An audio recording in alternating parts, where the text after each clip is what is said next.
안녕하세요. 결혼을 문턱에 앞두고 결국 뒤돌아서고만 30대 여성입니다. 그동안 이곳에서 많은 분들의 사연을 들으며 울고 웃었는데, 그래서 용기를 내서 저도 한번 제가 오늘 사연의 주인공이 되어보려고 이렇게 저희 이야기를 적어봅니다. 저와 남자친구는 지인의 소개로 만났습니다. 정확히 말하자면 지인은 제가 아닌 제 친구와 남자친구를 소개시켜준 거였지요. 하지만 갑자기 제 친구에게 일이 생겼고, 차마 당일날 갑작스레 약속을 취소할 수가 없다며 제발 저에게 대신 나가달라고 부탁을 하더라고요. 가서 밥이나 한 끼 얻어먹고 오라며 하도 부탁을 해대길래 어쩔 수 없이 나간 자리에서 그렇게 저는 지금의 남자친구를 만나게 되었습니다. 남자다운 외모와 달리 귀여운 말투의 남자친구에게 저는 한눈에 반해버렸고 제가 더 적극적으로 다가갔어요. 그게 문제였을까요? 여자는 자기가 좋아하는 남자가 아니라 자기를 좋아하는 남자를 만나야 한다더니 그게 사실인가 봅니다. 저는 정말 제 남자친구를 많이 사랑했습니다. 제 남자친구와 저희 객관적인 조건만 놓고 본다면 다들 저를 뜯어 말릴 만큼 차이가 많이 나는 상황이었지만 세상에 완벽한 사람은 없잖아요. 그 사람의 부족한 부분은 제가 끌어안고 가려고 했어요. 남자친구는 대기업 하청업체에서 일하고 있습니다. 그렇다 보니 달마다 실적에 따라 급여가 들쑥날쑥한 편입니다. 어떤 달에는 월천을 벌기도 하고 어떤 달에는 간신히 기본급만 벌기도 하지요. 반면에 저는 프리랜서 작가로 활동하고 있고 대학생 때부터 시작했더니 어느덧 10년 차가 다 되어 월 평균 500에서 600은 벌고 있습니다. 하지만 인간관계에 돈이 전부는 아니잖아요. 제가 남자친구와 결혼까지 생각했던 이유는 따로 있습니다. 어디서부터 어떻게 시작해야 할지 모르겠지만 저는 부모님이 안 계십니다. 제가 아주 어렸을 때, 그러니까 기억도 안 날 만큼 어렸을 때 아버지께서 사고로 돌아가셨다고 들었습니다. 그 이후로 어머니께서 외가의 도움을 받아 저를 키우셨대요. 불행 중 다행으로 아버지가 돌아가시면서 나온 보험금과 합의금이 있었고, 외조부모님 또한 부유하셨기에 어머니 앞으로 건물을 남겨주셔서 저를 양육하시는 데 있어서 큰 어려움은 없으셨다 했지만요. 하지만 제가 대학교 합격 발표를 앞둔 시기에 어머니도 지병으로 세상을 떠나셨고 저 혼자 남겨졌습니다. 어머니가 남겨주신 재산 덕분에 대학까진 무리 없이 끝냈지만 직장 생활은 엄두가 나질 않았습니다. 언젠가부터 사람들과 어울려 지내는 것이 왠지 어렵고 불편하게 느껴졌거든요.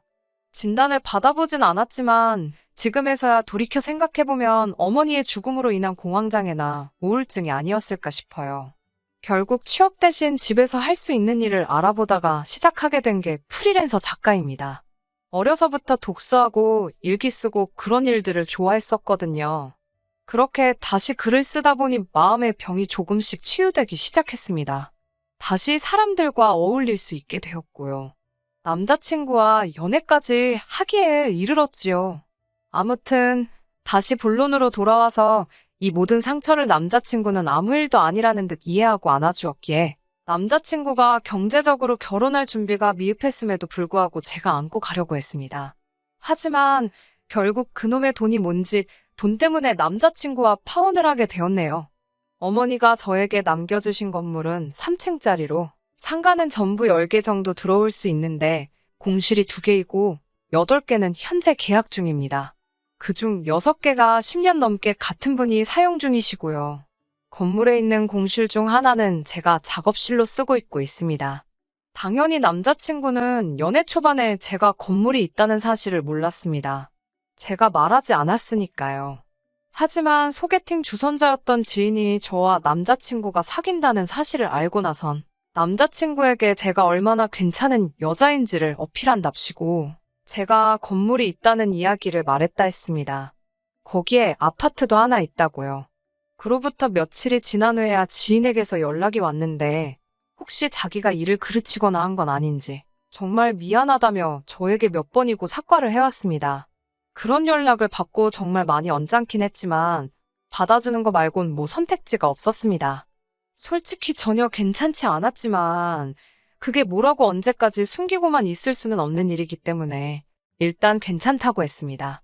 제가 남자친구에게 지인에게 내가 건물주라는 이야기 들었다면서 그간 숨겨서 미안했다고. 이제 숨김없이 다 말해줄 테니 나에 대해서 뭐 알고 싶거나 궁금한 거 없냐고 물었습니다. 그러자 남자친구는 자기한테 왜 처음부터 말해주지 않았냐며 서운하다고 하더군요.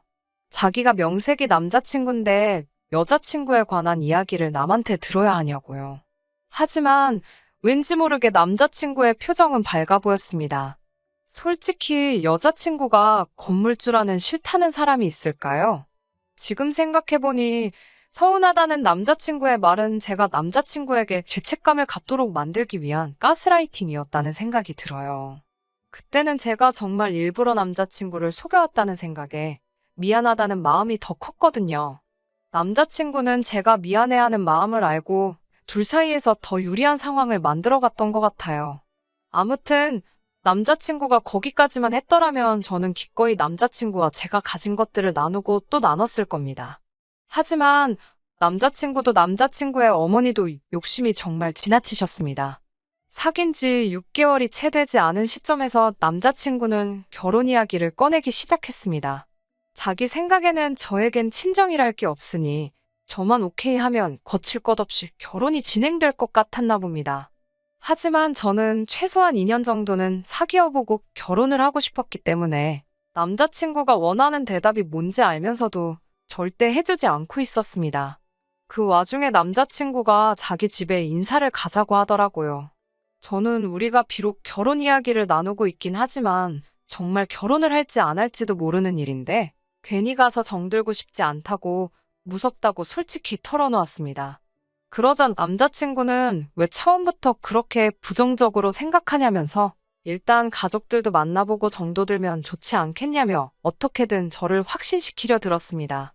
결국 사귄 지 1년쯤 되었을 무렵 남자친구 집에 인사를 드리러 가게 되었습니다.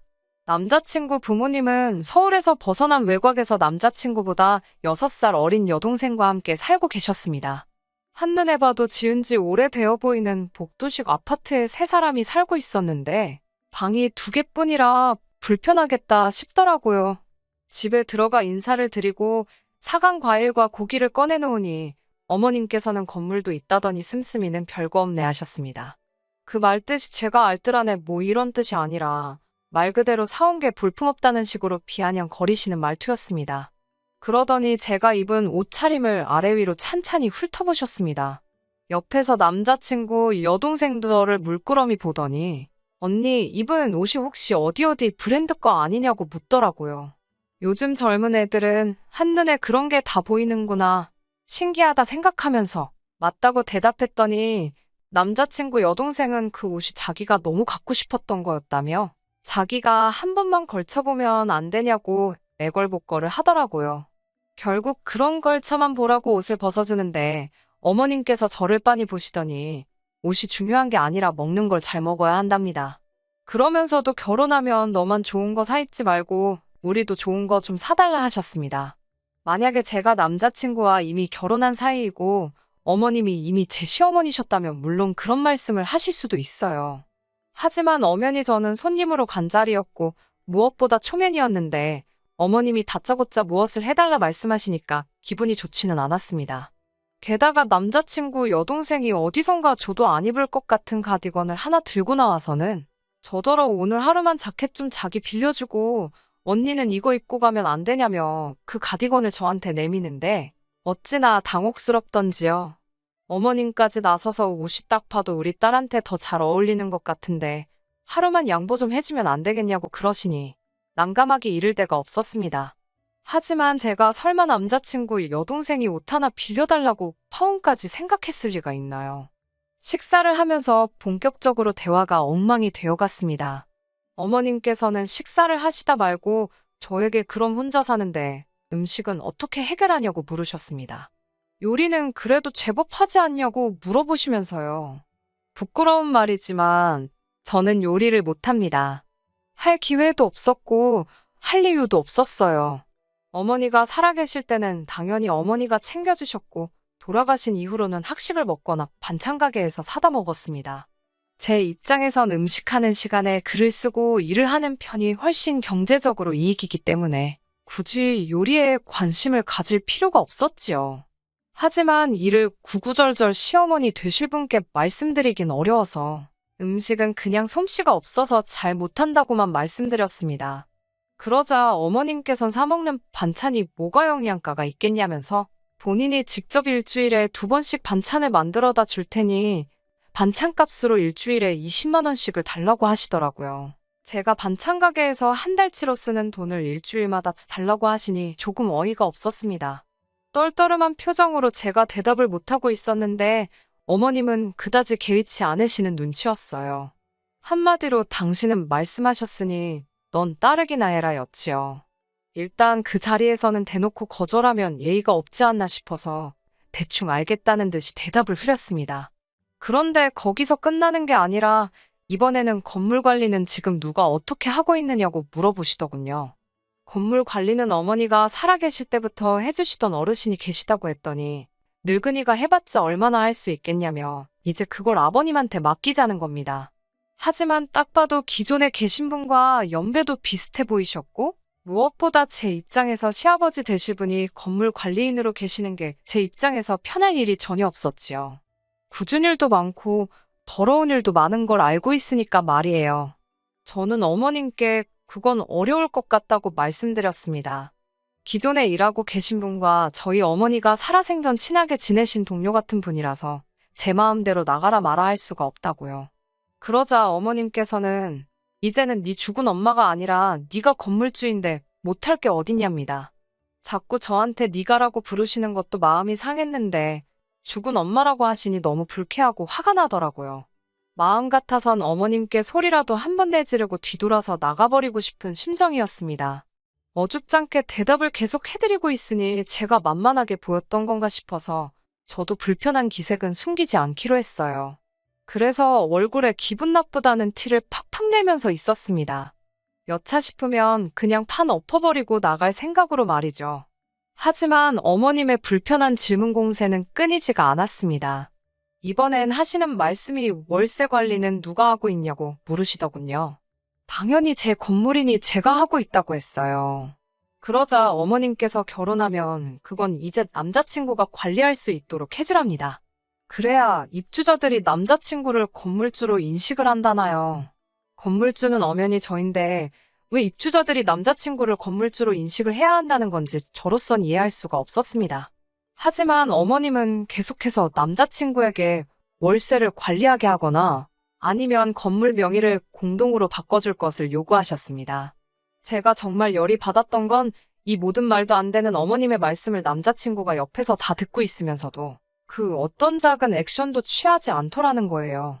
저에게 무례하게 구는 거야 어른이니까 그러실 수 있다고 치더라도 저렇게 말도 안 되는 억지를 부리고 계신데도 불구하고 남자친구는 그렇게 하는 게 100번 맞다는 식으로 아무 대꾸도 없었거든요. 이미 이 시점에서 이 결혼은 안 하는 게 맞는 거 아닌가란 생각이 들기 시작했어요. 그리고 그런 생각이 드니까 그나마 조심스러웠던 제 행동이나 말투가 고삐 풀린 망아지처럼 하나씩 제어가 안 되기 시작했습니다. 어머님은 제 건물에 공실이 있다는 말에 그게 다 돈인데 그걸 그렇게 놀려서는 안 된다고 한마디 하시더군요. 그래서 공실이 2개이기는 하지만 하나는 제가 작업실로 쓰고 있다고 했어요. 집에서 일을 해도 되지만 저는 집과 일터의 경계를 확실히 하고 싶었거든요.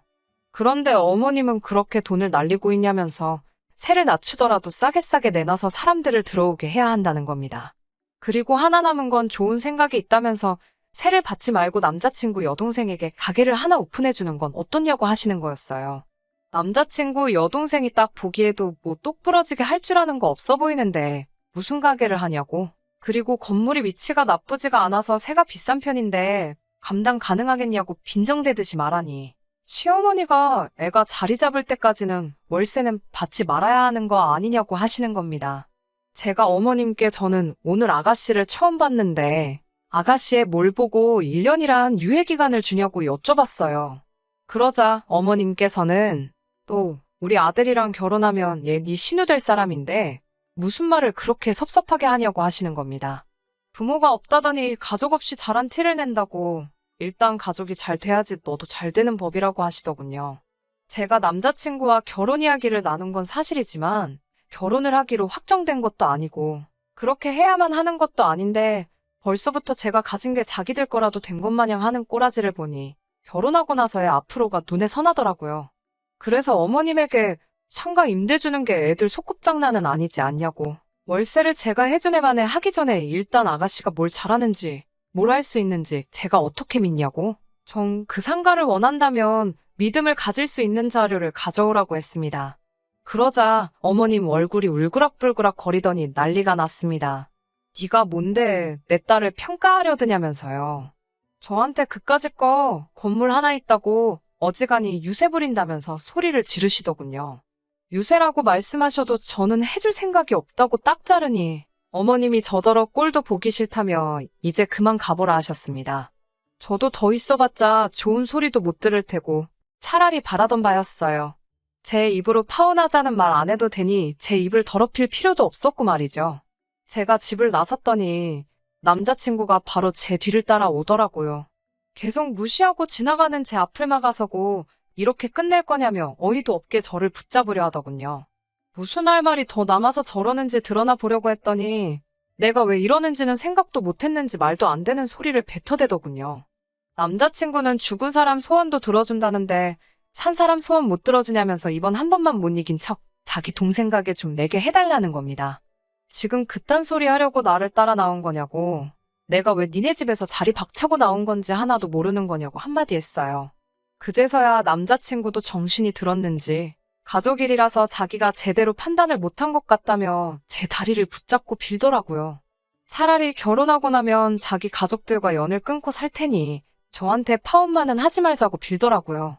가족들과 연을 끊는다는 말은 솔직히 100% 믿지 않았지만 이 정도로 빌면서 반성하는 모습을 보여주고 있으니 적어도 앞으로는 중간 역할 해주면서 자기 가족들이 나한테 빈대붙으려는 걸 어느 정도는 막아주겠지 하는 생각에 마지막으로 한 번만 두고 보겠다고 남자친구를 다시 받아줬습니다.